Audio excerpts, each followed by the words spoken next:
लबों पे उसके कभी बद्दुआ नहीं होती, लबों पे उसके कभी बद्दुआ नहीं होती। बस एक माँ ही तो है जो कभी खफा नहीं होती। बस एक माँ ही तो है जो कभी खफा नहीं होती। कवि मुनव्वर राना की इन पंक्तियों में माँ शब्द का पूरा सार निहित है। महज इस शब्द में हर किसी की तो दुनिया ही समाई है। माँ, ये शब्द कहने से ही सबसे बड़ी पूजा हो जाती है और बरसता है तो सिर्फ भगवान का आशीर्वाद। सुबह की आरती से लेकर रसोई की खटपट, छत पर कपड़े अचार पापड़ सुखाते हुए, कढ़ाई बुनाई करते हुए या फिर बालों में तेल लगाते हुए, रात में लोरी गाते हुए, कहानी सुनाते हुए, खनकती चूड़ियों से सजे हाथों से दिन भर की अपनी तमाम जिम्मेदारियां निभाते हुए, बातों बातों में जीवन की ना जाने कितनी गूढ़ बातें सिखा जाती है। ये हुनर केवल माँ के पास ही होता है। ना कोई क्लासरूम, ना कोई किताब और ना ही कोई सवाल जवाब।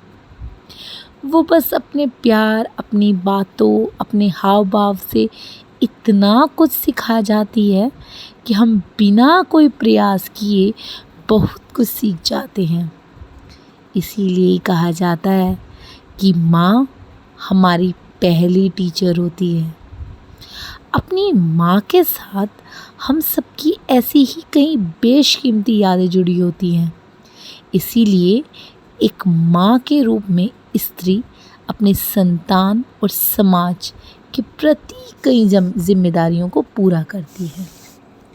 एक माँ के रूप में स्त्री के लिए इतना ही कहना काफ़ी है कि दुनिया के सबसे कामयाब इंसान को जन्म देने वाली भी एक स्त्री ही होती है।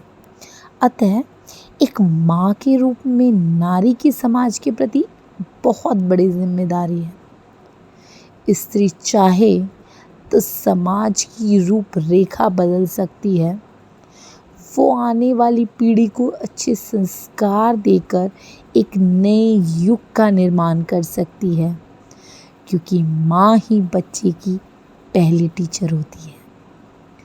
वो अपने बच्चे को गर्भ से ही अच्छे संस्कार देना शुरू कर देती है और ये बात वैज्ञानिक रूप से भी सिद्ध हो चुकी है कि जब बच्चा माँ के गर्भ में होता है तो माँ की मनस्थिति का बच्चे पर भी बहुत असर होता है।